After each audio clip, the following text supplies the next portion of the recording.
ये बता दीजिए कि आपका मिशन क्या है, मकसद क्या है। मैं जिस कुर्सी पे इस वक्त बैठा हूँ वैसे president, I treat myself to be very humble and very small. District bar association जो बारामूला है, जितनी फैसिलिटीज़ इस इहाते में हैं शायद किसी और इहाते में नहीं होंगे। LLB करना बड़ा इजी है, but it is very difficult to become a practical lawyer, practical advocate हूँ, प्रोफेशनल एडवोकेट हूँ। मैं चाहूँगा कि लॉयर्स के वेलफेयर के लिए जितना भी मुझसे हो पाए मैं वो करूँ। बिस्मिल्लाहिर्रहमानिर्रहीम, अस्सलाम वालेकुम। नाज़रीन, आपको पता ही होगा कि हाल ही में आपने कश्मीर क्राउन पर देखा होगा कि डिस्ट्रिक्ट कोर्ट बारामूला में ख़ासकर बार एसोसिएशन के जो इंतखाबात हैं वो अमल में लाए गए और उन इंतखाबात के नतीजे में एडवोकेट फ़ारूक साहब को बहैसियत प्रेसिडेंट यानी सदर मुंतखब किया गया और एडवोकेट नीलोफर जी जो हैं उनको बाज़ाब्ता तौर पर नायब सदर इनका मुंतखब किया गया। इस हवाले से बहुत सारे मसाइल हैं, बहुत सारे मामलात हैं। बार एसोसिएशन में आखिरकार वकला के वेलफेयर के हवाले से एक ज़िम्मेदारी होती है इस बॉडी पर। इसके अलावा कोर्ट में जितने भी मसाइल और मामलात होते हैं, ख़ासकर वकला बरदरी को जितने भी मसाइल दरपेश होते हैं, उनके हवाले से एक अहम किरदार बनता है बार एसोसिएशन का। चाहे हम फैसिलिटीज़ के हवाले से बात करें, चैम्बर्स के हवाले से बात करें, या जितने भी मामलात with in the premises of court होते हैं, बार एसोसिएशन बाज़ाब्ता तौर पर एक बॉडी होती है वकला के वेलफेयर के लिए या वकला के डिफरेंट जो मामलात हैं उनके हवाले से। किसी भी कोर्ट में इस एसोसिएशन का, इस बॉडी का एक बहुत बड़ा रोल होता है। बहरहाल इस वक्त हमने ये मुनासिब जाना कि डिस्ट्रिक्ट बारामूला में जो नौ मुंतखब बार एसोसिएशन बाज़ाब्ता तौर पर बनाई गई, उनके इंतखाबात अमल में लाए गए, उनके सदर से हम बाज़ाब्ता तौर पर बराह रास्त बात करें इस वक्त।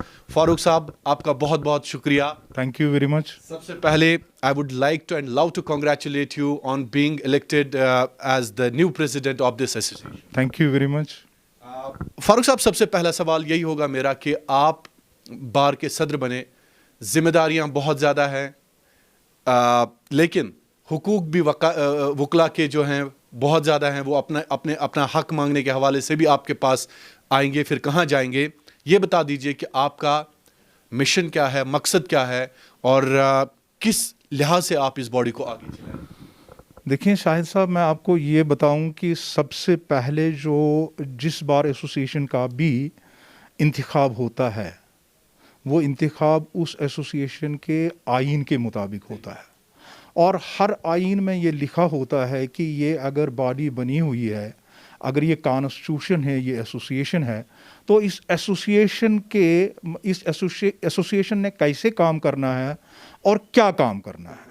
जहाँ तक हमारी डिस्ट्रिक्ट बार एसोसिएशन बारामूला का ताल्लुक़ है, मैं आपको ये चीज़ वाज़िया कर लूँ कि ये सिर्फ़ और सिर्फ वकला के वेलफेयर के लिए है। वकला जो नए आते हैं या जो सीनियर्स होते हैं, उनके कहीं मतलब जो मेन एम्स और ऑब्जेक्ट्स हैं हमारी एसोसिएशन के, वो सिर्फ ये हैं the welfare of the lawyers. और उसके अलावा फिर हमारे जो मुंसलिक और मामलात होते हैं, जो जैसे मतलब हमारा रोज़मर्रा कोर्ट में आना, हमारा इंफ्रास्ट्रक्चर, वहाँ पे जो रोज़मर्रा के इंसानों की ज़रूरियात होती हैं, उनको मद्देनज़र रख के उनको पूरा करना होता है। वैसे तो प्रेसिडेंट, मैं आपको बता दूं कि मेरा सबसे जो पहला जो मतलब काम होगा वो ये कि मैं, चाहे वो जूनियर लॉयर होगा, सीनियर्स तो हमारे बहुत ही क्या कहते हैं, वो हमारे लिए मशाल राह हैं, उनसे हम सीखते हैं और उनका मैं बहुत ही मशकूर हूँ। उनके तजुर्बों को मद्देनज़र रख कर हमने आगे बढ़ना है। और जहाँ तक मेरी ज़ात का ताल्लुक़ है, मैं चाहता हूँ कि ये इंस्टीट्यूशन फले फूले। जो लॉयर्स हमारे नए आ रहे हैं वो हमसे इस लीगेसी को आगे ले चलने की कोशिश करेंगे इंशाअल्लाह, और वो भी एक मिसाल बनने चाहिए।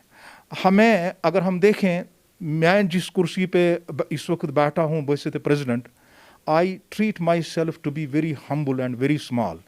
रिस्पॉन्सिबल, तो रिस्पॉन्सिबिलिटी की जहाँ तक ताल्लुक़ है, मैं उस रिस्पॉन्सिबिलिटी की उसको निभाने की कोशिश कर लूँगा। I hope Allah will help me in just वो जो जिन उन उम्मीदों पे मैं पूरा उतर आऊँ, जिन उम्मीदों से वकला बरादरी ने मुझे चुना है। फारूक साहब, वकील साहब, एक और सवाल है कि शायद आपका टेन्योर जो है 2 साल का होता है। बेसिकली हमारा टेन्योर एक ही साल का होता है, एक ही साल का होता है, लेकिन हम कॉन्स्टिट्यूशन में मतलब ऑलरेडी एक हमारा कॉन्स्टिट्यूशन अमेंड तैयार हुआ है, उसमें शायद 2 साल लिखा हुआ है, लेकिन अभी तक तो एक ही साल का है। वकील साहब, ये मुझे बता दीजिए, इस 1 साल में आपके टारगेट्स होंगे, गोल होगा आपका। खासकर जो जूनियर लॉयर्स हैं उनकी भी ये शिकायतें अक्सर रहती है कि चैम्बर्स का जहाँ तक ताल्लुक है वो उनको नहीं मिल पाते हैं, या उनको प्रैक्टिस करने के हवाले से कई एक मुश्किलात दरपेश होते हैं, या ख़ासकर अगर हम बारामूला और सोपोर के जो कोर्ट्स हैं उनकी बात करें, चूँकि उनकी एक अलहदा एसोसिएशन है, लेकिन आप पे भी ये फ़र्ज़ बनता है, आप डिस्ट्रिक्ट बॉडी में है, डिस्ट्रिक्ट कोर्ट में प्रैक्टिस कर रहे हैं और सरबराह हैं। ये बता दीजिए, फैसिलिटीज़ नहीं होती है, ख़ासकर वॉशरूम्स की बात करें, जो यहाँ पे लोग आते हैं, दिन भर हज़ारों की तादाद में लोग आते हैं, तो इस हवाले से क्या कदम आप उठाएंगे? देखिए, मैं आपको ये बता दूं कि जहाँ तक जो आपने पहले ये कहा कि जूनियर्स एडवोकेट्स की कुछ मसाइल के उनके कुछ मसाइल होते हैं, मैं आपको कहूँ, सुनने में आया है। मैं आपको कहूँगा कि ऐसी बात नहीं है। डिस्ट्रिक्ट बार एसोसिएशन जो बारामूला है, जितनी फैसिलिटीज़ इस इहाते में हैं शायद किसी और इहाते में नहीं होंगे। मैं आपको बताऊंगा कि जहाँ तक चैम्बर्स का ताल्लुक है, चैम्बर्स हमारे पास 3 ब्लॉक्स हैं। एक सीनियर ब्लॉक है, दूसरा जो मिडिल में आता है, और सबसे तीसरा जो है वो जूनियर्स के लिए है। अब देखिए, दिन ब दिन रोल बढ़ता जाता है। अगर हमारे पास 50 चैम्बर्स हैं तो जाहिर सी बात है हम एक चैम्बर में 2 ही एडवोकेट्स को एडजस्ट कर सकते हैं, तो ज़्यादा से ज़्यादा 100 लोग एडजस्ट होंगे, 50 की तो फिर भी एक प्रॉब्लम रहेगी। हमारी कोशिश रहेगी कि चैम्बर्स अगर और बने तो इंशाल्लाह हर एक एडवोकेट को मिलेंगे, लेकिन आज के डेट में it's not possible to provide every lawyer a chamber, और चैम्बर यूं ही अपनी मर्जी से नहीं दिया जाता है। जो मेरे प्रेडिसर्स हैं उन्होंने बहुत ही मेहनत से और मशक्क़त से और अपने तजुर्बे से इन चैम्बर्स को अलॉट किया हुआ है। साहब, एक और सवाल है कि आम लोग जो यहाँ पे केसेस के हवाले से आते हैं वो ये शिकायत करते हैं कि वॉशरूम्स के हवाले से भी उनको कई एक परेशानियाँ होती हैं बीच बीच में। या तो तादाद कम होगी, या उनको या सरकार या जुडिशरी को चाहिए कि वो नए वॉशरूम। आपने मेरी बात पूरी नहीं सुनी। मैं आपसे यही कह रहा था कि जहाँ तक, सबसे पहले मैं आपके इस वॉशरूम्स के उस सब्जेक्ट में बाद में आऊँगा। पहले मैं आपसे ये कहूँ कि जहाँ तक ताल्लुक़ है जूनियर्स का, ये LLB करना बड़ा इजी है, but it is very difficult to become a practical lawyer. एक लॉयर जो ये हर एक के बस की बात नहीं है।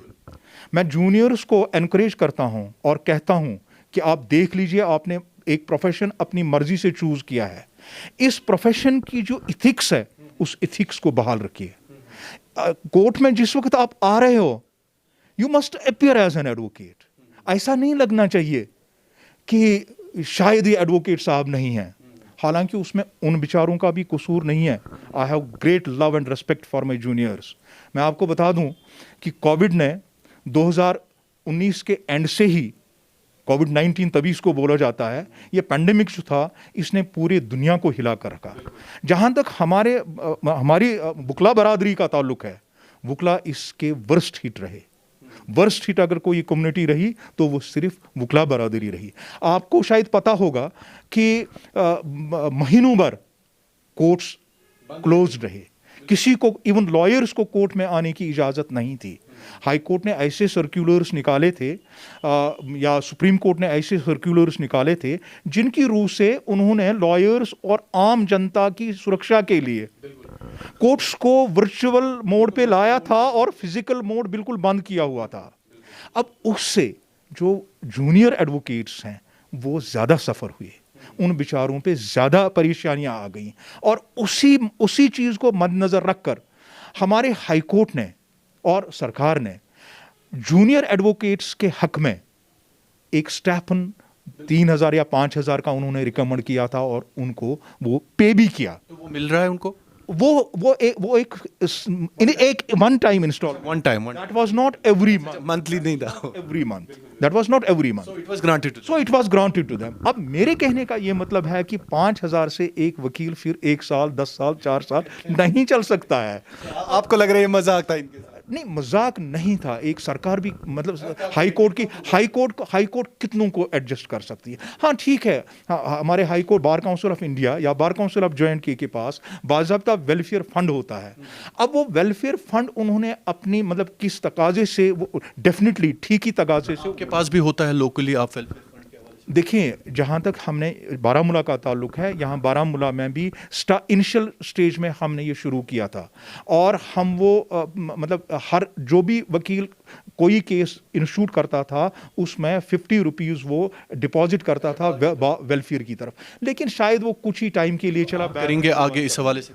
देखिए, मेरी कोशिश होगी, मैं एक एडवोकेट हूँ, मैं एक प्रैक्टिकल एडवोकेट हूँ, प्रोफेशनल एडवोकेट हूँ। मैं चाहूँगा कि लॉयर्स के वेलफेयर के लिए जितना भी मुझसे हो पाए मैं वो कर लूँ। बहुत बहुत शुक्रिया आपका फारूक साहब। तो आखिर पे आपसे ये पैगाम लेना चाहूँगा ज़रूर कि जो भी वकला बरादरी आपको देख रही है, या लोग जो आपको लाखों की तादाद में कश्मीर क्राउन पर इस वक्त देख रहे हैं, क्या पैगाम रहेगा आपको कानूनी रूप से, या जितने भी लोग, और एक अहम सवाल है फारूक साहब, चूँकि कई एक लोग होते हैं जो माली लिहाज से काफ़ी पस्त होते हैं, कमज़ोर होते हैं, गरीब होते हैं, उनके केसेस के हवाले से क्या बार ने कुछ सोचा है?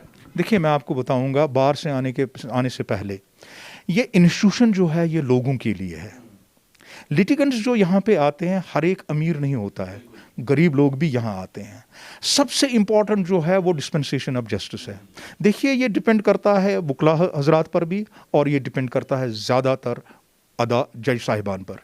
जज साहिबान और वकला हजरात अगर मिलजुल कर काम कर लें, और वाकई मैं ये कहूँगा कि आम जनता को, आम लिटिगेंट्स को इंसाफ मिलेगा, और मिल भी रहा है। ऐसी बात नहीं कि मिल नहीं रहा है, मिल रहा है। सरकार ने और हमारे हाई कोर्ट ने यहाँ पे गरीब जनता के लिए, जिनको कोर्ट में आने के लिए पैसा नहीं है, बाज़ाब्ता एक इंस्टीट्यूशन क्रिएट किया है। डिस्ट्रिक्ट, हाँ, डलसा डिस्ट्रिक्ट लीगल सर्विसेज अथॉरिटी जो है वो यहाँ पे कायम की हुई है। वो आ सकते हैं, और वहाँ पे लॉयर्स अवेलेबल हैं, उनको फ्री ऑफ कॉस्ट लॉयर्स दिए जाते हैं, और उनके केसेस इंस्टीट्यूट किए जाते हैं। ये उसके लिए बाज़ाब्ता तौर पर लिटिगेंट को उनके पास जाना है? यस, उनको मतलब वहाँ पे एप्लीकेशन मूव करनी है, और उनको बाज़ाब्ता उनका केस फ्री, उनका लॉयर की फैसिलिटी जो है वो भी उनको फ्री मिलती है। लॉयर्स को फी मिलता है, फिर मतलब सरकार से मिलता है, और जो उनको एक्सपेंसेस आते हैं, कोई चाहे सूट हो, एप्लीकेशन हो, पिटिशन हो, जो भी हो, वो भी सरकार की तरफ से वो एक्सपेंसेस भी उनको मिलते हैं। फारूक साहब, लास्ट पे वकला के लिए क्या मैसेज रहेगा आपका, या आम लोगों के लिए? मैं ये चाहूँगा कि हमने बुरे दिन देखे डेफिनेटली 2020 से, और अल्हम्दुलिल्लाह मेरा हर एक वकील यहाँ पे ज़िम्मेदार है, और वो ज़िम्मेदारी से इस इंस्टीट्यूशन को आगे ले चलने में नहायत दयानतदारी, ईमानदारी और खुश असलूबी से अपना काम अंजाम देंगे, और इस इंस्टीट्यूशन को हंसता हुआ, खिलता हुआ देखेंगे डेफिनेटली। बहुत बहुत शुक्रिया आपका फारूक साहब, बहुत बहुत शुक्रिया बात करने के लिए कश्मीर क्राउन के साथ। तो ये थे बार एसोसिएशन बारामूला के सरबरा एडवोकेट फारूक अहमद साहब।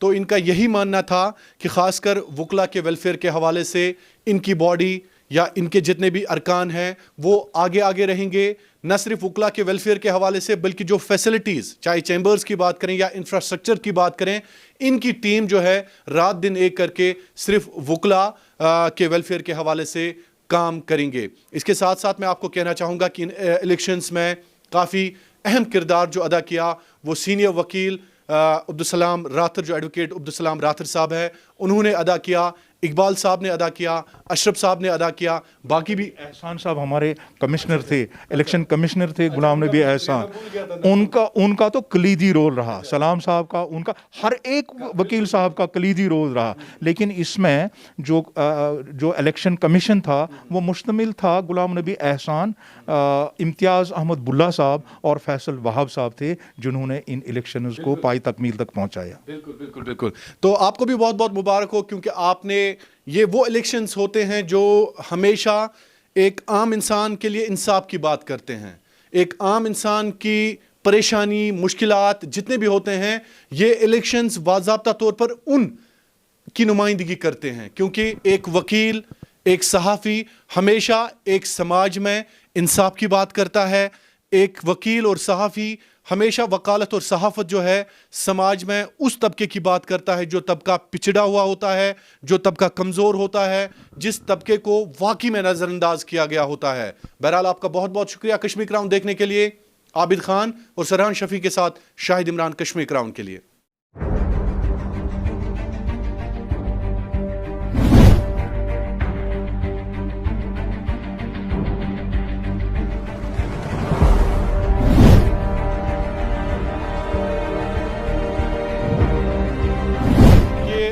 जम्मू कश्मीर की हर गली, हर सड़क, हर चौराहे से हम आपको हकीकत हाल बयान। अस्सलाम वालेकुम नाज़रीन, आप देख रहे हैं कश्मीर क्राउन और मैं हूं शाहिद इमरान। आप सबका सपोर्ट है, ये आप सबकी दुआ है।